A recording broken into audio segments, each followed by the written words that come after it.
Well, good afternoon and welcome to the Mayo Clinic Health System Northwest Wisconsin and UW-Eau Claire Luncheon Orientation Session, also known as the Brown Bag Session. I'm Cheryl Marie Sandoval. I'm the Interim Manager of Grants and Contracts in the Office of Research and Sponsor Programs. And with me today are Mayo personnel that UW-Eau Claire and Mayo faculty and personnel work with when preparing research project outlines. We have Sarah Karstens, who assists with developing RPO and project management. Jose Rico fleshes out the RPO and assists with the budget. Rebecca Schmidt facilitates with IRB questions and project management. Jennifer Rich is the statistician and project management coordinator as well, and Carolyn Flock assists with IRB questions and also project management. I also want to introduce UW-Eau Claire's incoming grants and contracts manager, Heather Johnson Schmidt.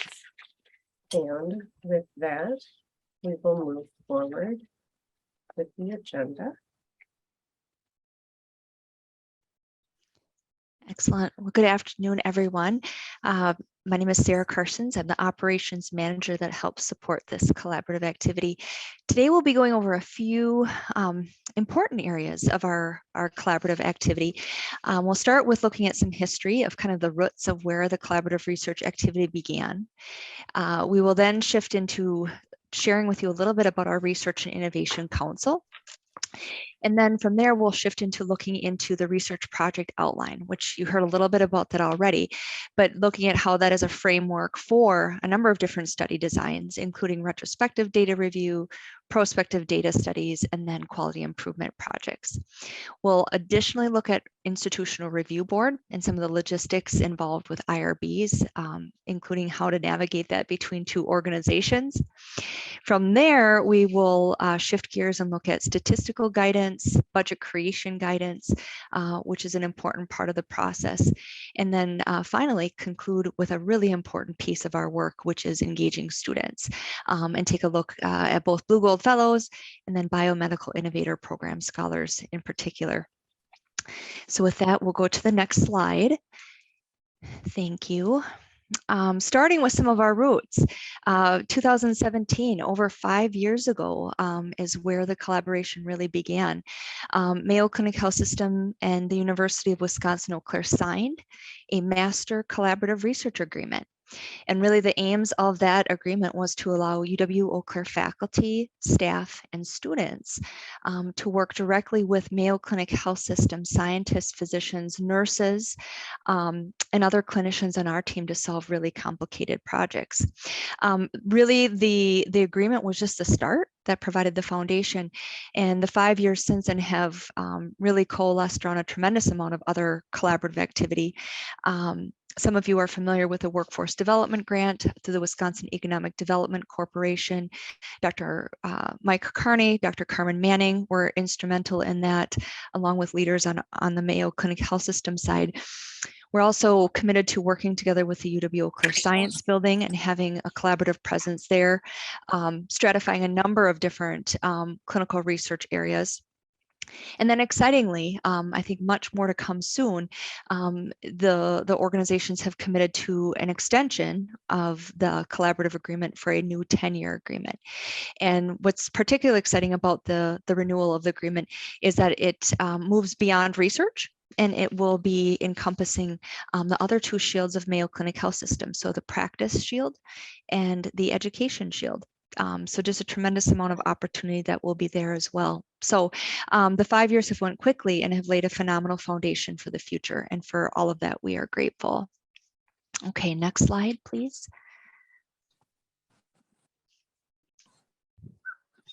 Thank you. So the Research and Innovation Council, a number of you who are with us today are very familiar with the council. Some of you are members. Some of you have come with research project proposals in the past, so you know the group. But just for some context for everyone who maybe is not familiar with the council, this is really the group that operationalizes our commitment to collaborative research. So this is the body that oversees all of the collaborative research. It reviews new projects, It oversees the budget, and it also helps support projects once they have been approved to make sure that they are successful and they achieve what they're hoping to do. So the council, you'll see the names in just a minute, but it is made up of 12 members now. That is new. Late last year, we expanded the council from 10 members to 12. But the representation is equal. So right now it is 6 members from both UW-Eau Claire and 6 members from Mayo Clinic Health System.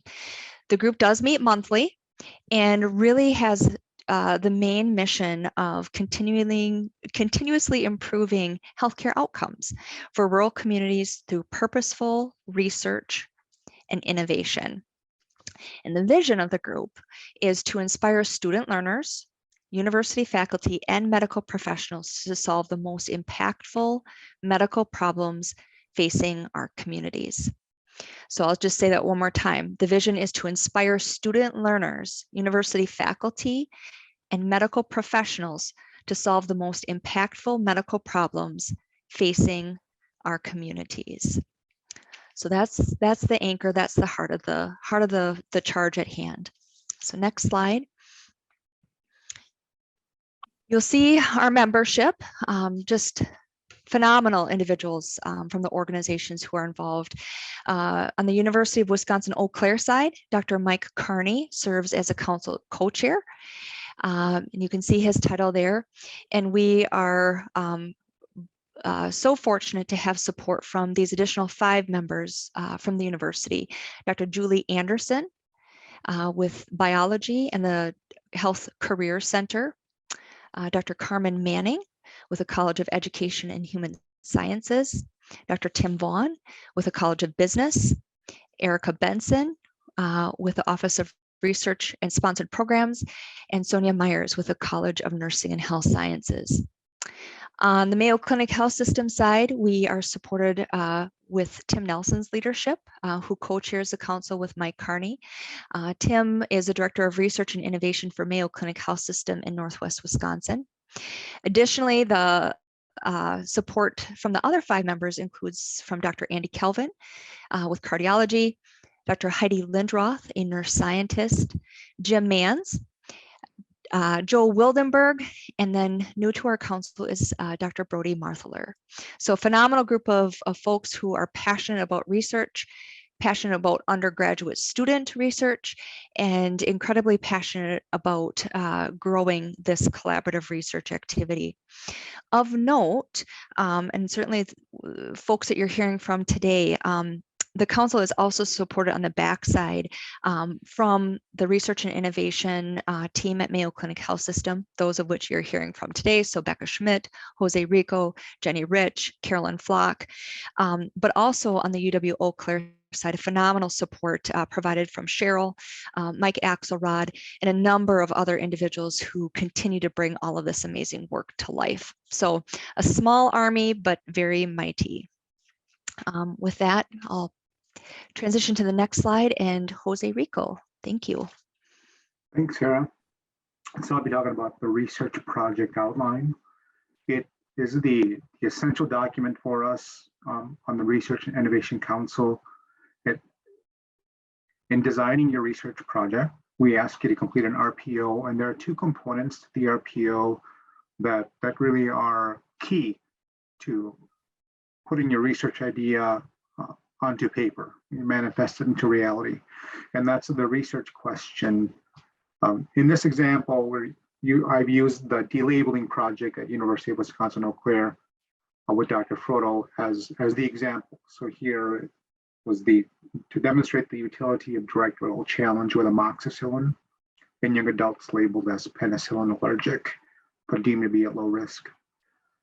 And we asked for a hypothesis in a alternative format, PICO. So here we identify in the hypothesis what the problem is, what the intervention is going to be, the comparison, and then the outcome we hope to see.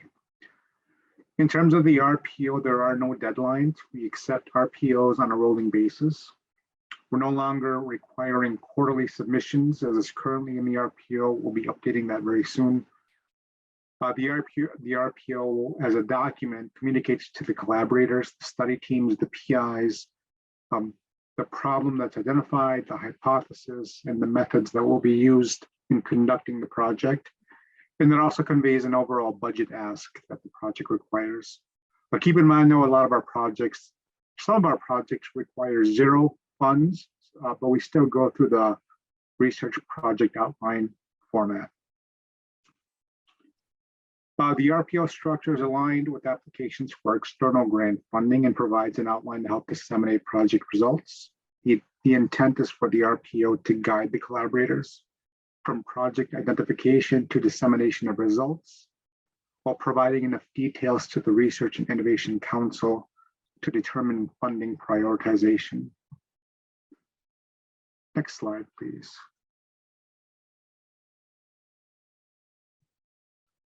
These are the slide of the two IRBs. So because it's a collaborative project, we have the IRB for Mayo Clinic that oversees human subject research, and that of the University of Wisconsin-Eau Claire. The contact information for both is on the screen if you have any questions for either IRB. Just a reminder, the IRB has the authority to review, approve, modify, or disapprove research protocols submitted by investigators. The federal rules and regulations guide the IRB process. It's based on the Protection of Human Subject Code of Federal Regulations, the Belmont Report, and provisions of 45 CFR 46, the Protection of Human Subjects requiring institutions receiving federal funds and regulations to guide the IRB process. When Mayo Clinic IRB serves as the IRB of record for a relying organization, that means that it accepts responsibility for the oversight of the protection of the rights, privacy, and welfare of human subjects. The method by which Mayo Clinic IRB will serve as the IRB of record for a relying organization is an IRB authorization agreement. An IRB authorization agreement may be made for a single research study or multiple different studies with a relying organization. And I can turn it over to Erica Benson. Thank you, Jose. So I'm going to follow up with a little bit more information about the IAA, the Institutional Authorization Agreement, so that the UW-Eau Claire researchers have a little bit more information about how that works. So when the Mayo IRB decides that a study will undergo expedited or full board review, then Mayo's IRB will initiate that IAA. The study team will fill out the IAA and provide an abstract that describes the study's purpose, subject population, and methodology. They'll send those materials to Mike Axelrod, and then Mike Axelrod will review the materials, add UW-Eau Claire's endorsement, and then send all of that to Provost Klein, who is UW-Eau Claire's official signatory. After Provost Klein signs the IAA, then it comes back to Mayo's IRB for their signature. So it's a long process, but it's initiated before the study undergoes the full review. And we know then that Mayo's IRB is then the IRB of record. Now, there may be a case where Mayo's IRB determines that a submitted protocol is either not human subjects research or is exempt. And in those cases, the UWEC researcher really needs to reach out to UW-Eau Claire's IRB, to Mike Axelrod, and also to me for the next steps. UW-Eau Claire's IRB may decide that the study does qualify as human subjects research, and so the next steps are going to vary depending on how that works out. So essentially, the bottom line is to keep in touch with your Mayo collaborator, for those who are on the UW-Eau Claire side, about Mayo's IRB review, and keep Mike Axelrod and me in the loop. We are here to support you and to make sure that your projects are following all university and federal guidelines. Thank you. Thank you, Erica. And Jenny. Hi, everybody. Thanks, Erica. It's nice to be here today. My name is Jenny Rich, and today I'm going to be speaking about the statistical guidance principal investigators and other leaders can receive throughout the life of the project.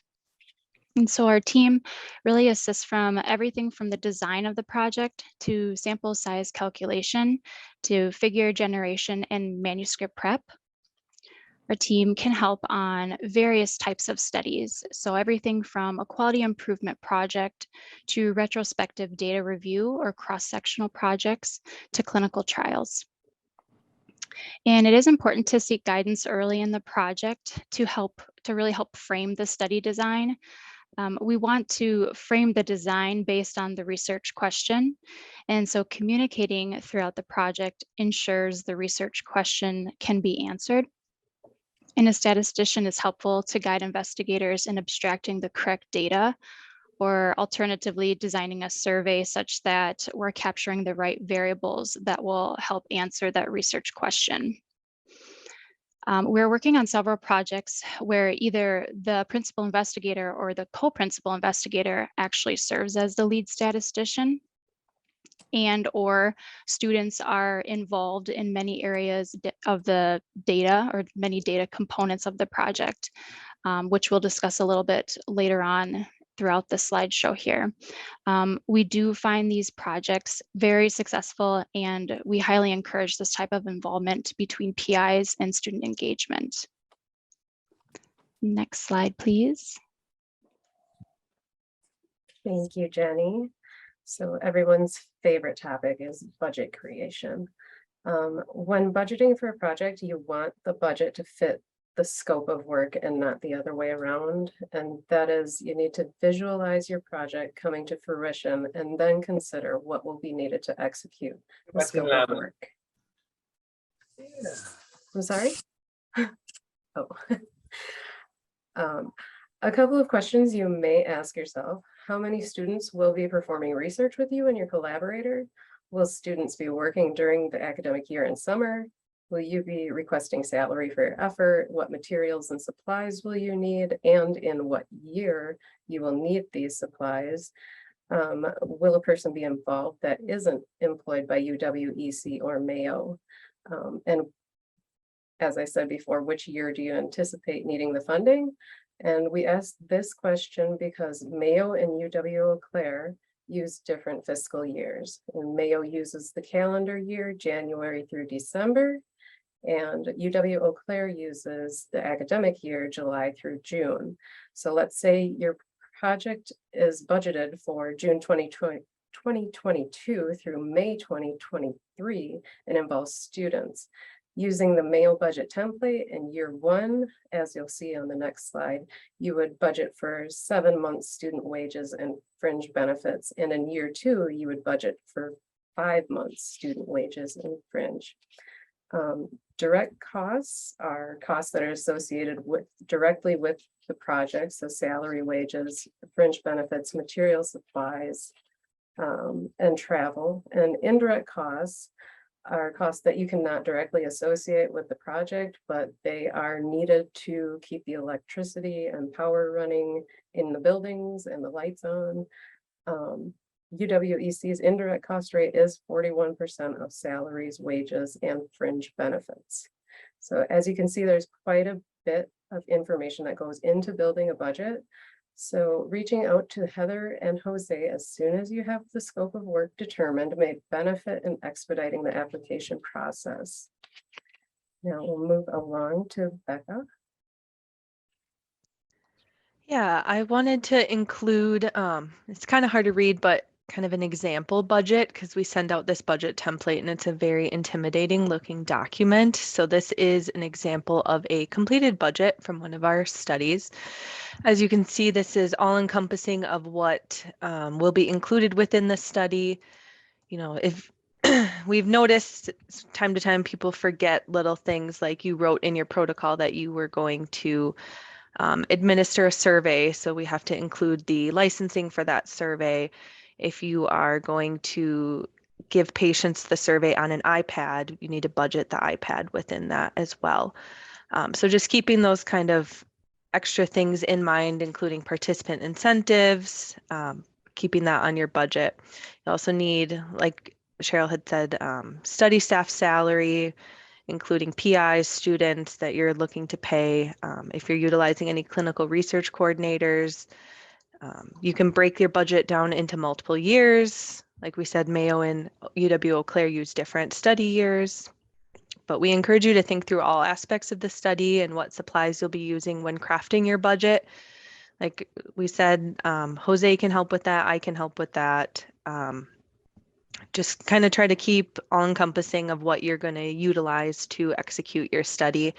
And on the UW-Eau Claire side, ORSP staff can assist with your budget creation as well. And Jose and I can assist with the Mayo side.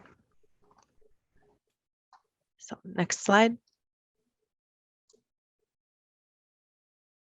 Moving on to student engagement, we asked Doug Matthews to join us so he could speak of his experience. Yeah, hi. So I'll just tell you a little bit about this, the way that students have worked in the RPOs that we've been fortunate enough to work in. And you can see 3 bullet points here in terms of how, or things that I'm going to talk about. One of the things I would say on the front end, particularly for UWEC faculty, is that working with students is incredibly idiosyncratic. And what I mean by that is, while all of us want to engage students and engage students in the high impact practice of undergraduate research, we do that differently based on, you know, the way we were trained and what our personality is and how we interact with students. So everything I say, just kind of keep that in mind, that this is stuff that has and has not worked for me in the past, and it may or may not work for you in the past. But it's a few things that navigating through the RIC and the RPO process I found has been beneficial.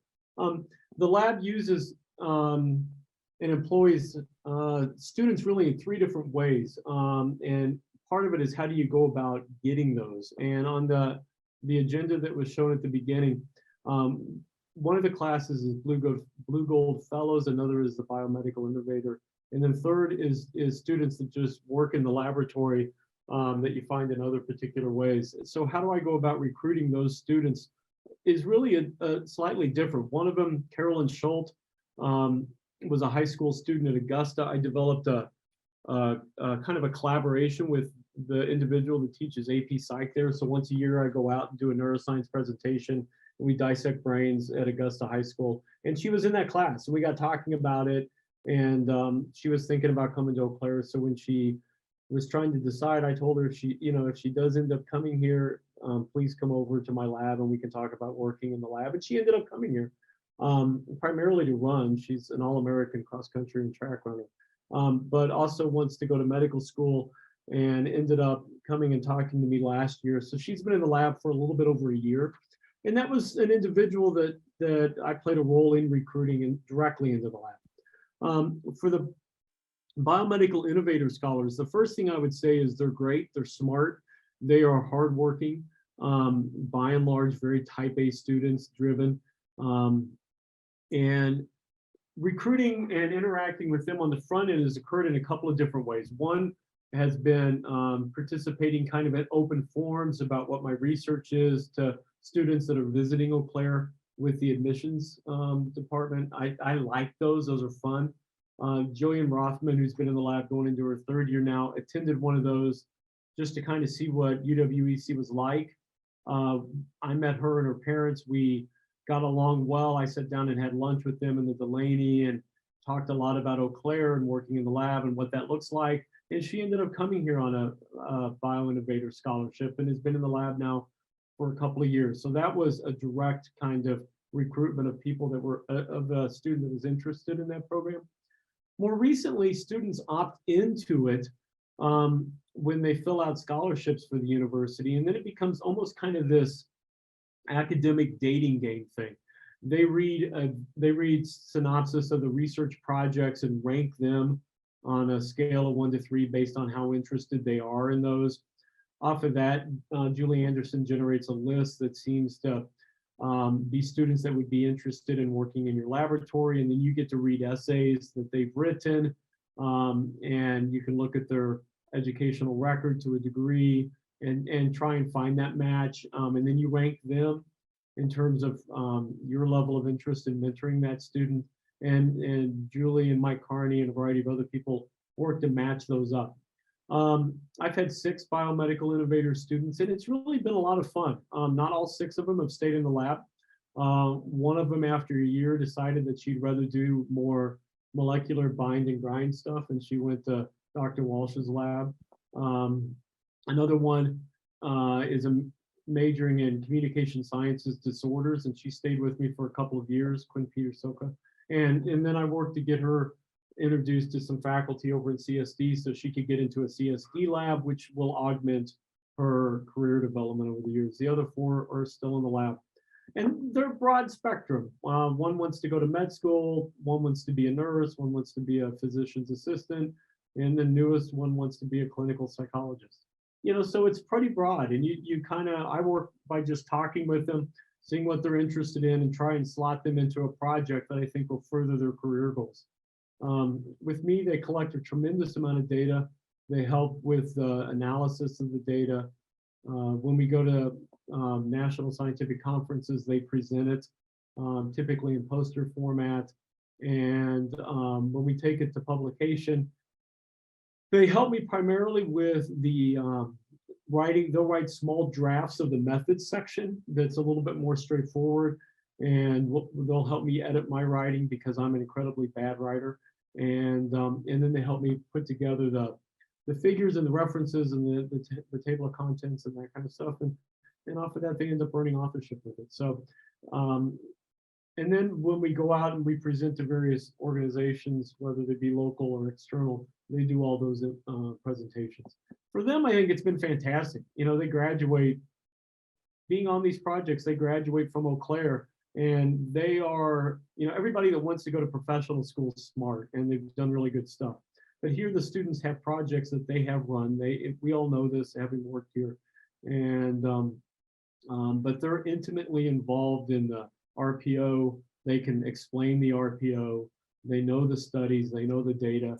And I think when they go to interview, whether it be for med school or PA school or PhD programs or whatever, they just simply outcompete everybody else because they're operating not as someone who just graduated with their undergraduate degree. They're operating as somebody who's been in a professional program for a couple of years already. And it's been great for them. For me, it's fun. It's great to work with these students and watch them grow in terms of their understanding of what research is and how to do it. And what do you do when a project fails? And what do you do when an editor hates your manuscript? And how do you celebrate success and think of the next set of questions? So it's been a lot of fun. Great. Thank you, Doug. Just to touch on the Blue Gold Fellow. Blue Gold Fellow is a first-year student that has been awarded a 2-year fellowship with a work stipend and scholarship money. And engaging a Blue Gold Fellow involves the student speaking with different faculty for the student to grasp their own research interests. And the Blue Gold Fellow research project can be an ongoing project with faculty, or the project idea can stem from the student. The outcomes of the fellowship are similar to the biomedical innovator scholars. The students gain research experience and the faculty gain experience in mentoring, as long as publications and presentations at conferences and circa. Yeah. On this slide, we have links to the ORSP website where you can access the RPO budget template and FAQs, as well as you can find information on human subjects and the institutional animal care and use committee. There's also a snippet of the first page of the RPO, which is a 9-page document with sections requesting project information on intellectual property, questions in scientific priority, methods, student engagement, human subjects and human subject research information, animals being used in the study, the budget, and statistical analysis plan. We recommend being as thorough and detailed as possible in all sections of the RPO, and the persons introduced earlier can assist with providing details for a competitive RPO. Jose, did you have anything you wanted to add? Oh, you covered it well. Thank you. So our call to action is, where do you start? You reach out to a council member to discuss your research idea. You can also reach out to any of the people that are here today.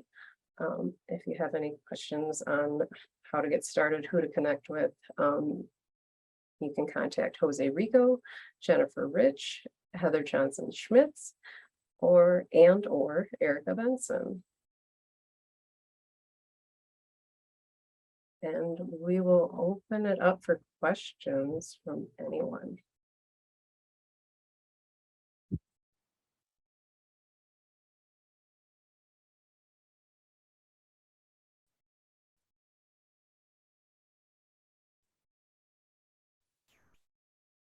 Oops.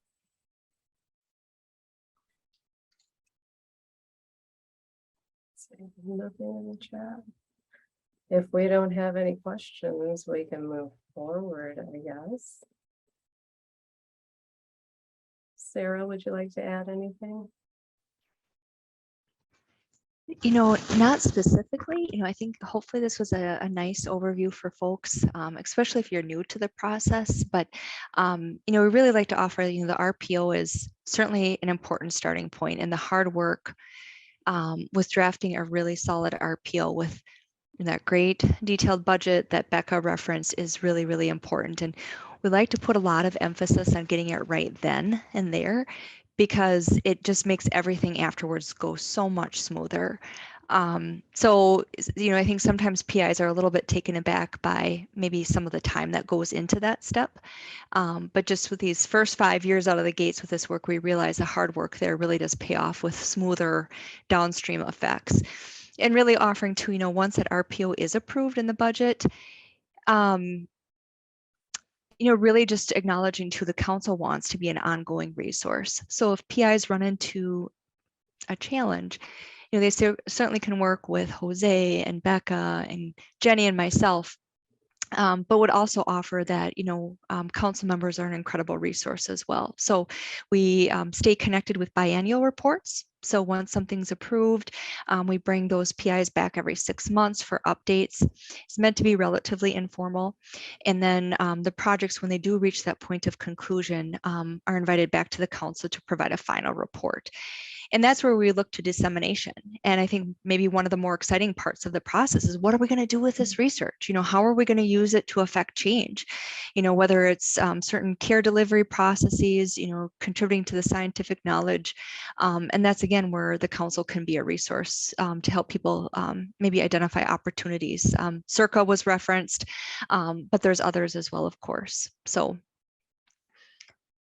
We do have a question. Say you have a decent research question, but no lead in terms of Mayo collaborators. How would you suggest finding a good collaborator? Can I give some insight on that?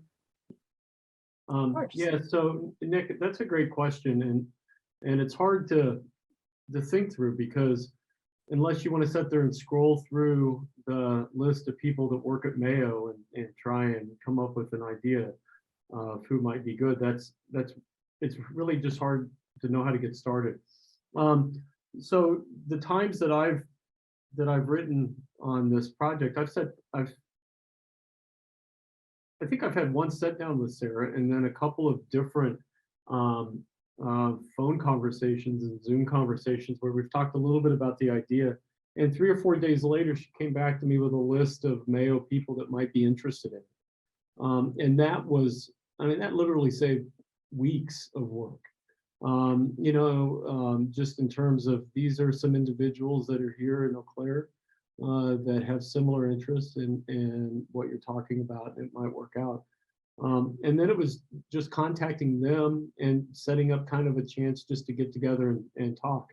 So that's what I would do, is I would set a meeting with Sarah and explain what your thought is and kind of what you're looking for in terms of a collaborator, and she will do her magic, and you will get an email that says, here's a list of people that might have an overlapping interest with you. Good luck and let us know how we can help. Doug, I think you're a little too kind. I wish I had a magic wand that I could wave, but I think that's a nice suggestion is like, if folks have some research ideas, research interest areas, I could be a good starting point for you to get some ideas in place for Mayo providers that might be interesting. And it really does come up with personality and aligning research interest. But, Doug is an example of doing the hard work of finding those names, setting up the meet and greets, and looking for some of that commonality. So that it is a real challenge. I sure appreciate you lifting that up, Nick. So we appreciate that. And it's something that we do like to work on and provide that kind of warm support for you so you don't have to go it alone. Another question, if an RPO is not selected for funding, is feedback provided for the applicant to revise and resubmit? And I believe we have an RPO that was not selected recently and was encouraged to be revised, and the RIC would revisit it. Yeah, I can take that, Cheryl. And I know Julie and Mike are with us as well. So, Julie or Mike, if either of you want to chime in, please feel free. But I would say that's typically been the focus of the council, is if a project has merit, and most don't go to council if they don't have merit. I would like to emphasize that. But if it has if it has viability, there's oftentimes a list of questions or suggestions for the PIs to consider and an encouragement to come back. And, the PIs may not be able to accommodate all of the ideas or suggestions. It just might not be possible, but something that maybe wasn't answered in the RPO or wasn't answered in the delivery or the presentation process. And so just some clarity around those pieces. And so usually just a little bit of a fine tuning. And then those projects they do have the opportunity to come back. So that's something that we foster. It's not meant to be a one and done opportunity. If they fail the one time to get approval, that they cannot come back with it. That's not really the MO of the group. So I don't know, Mike or Julie, do either of you want to add anything to that?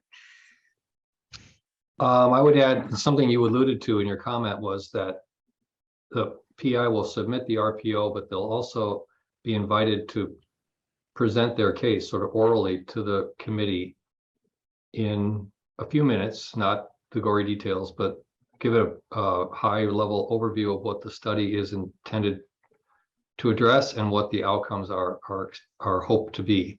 So it's a chance for the PI to explain the project verbally and to entertain questions from the RIC Council members.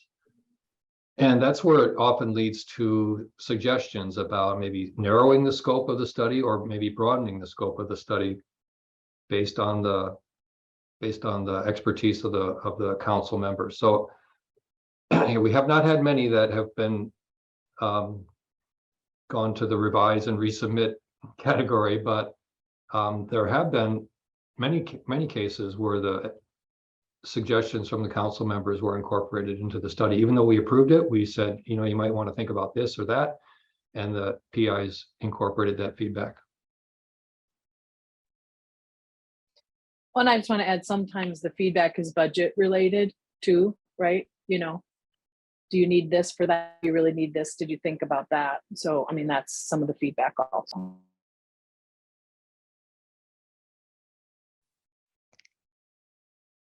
Yeah, great question, Heather, and Mike and Julie, thanks for those additions. That's fantastic. The council, and just to emphasize, the council is meant to be supportive. It really wants these kind of studies to succeed. So any feedback is really meant to be constructive.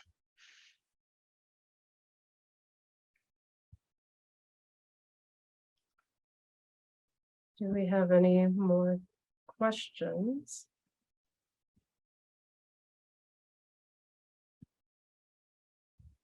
All right.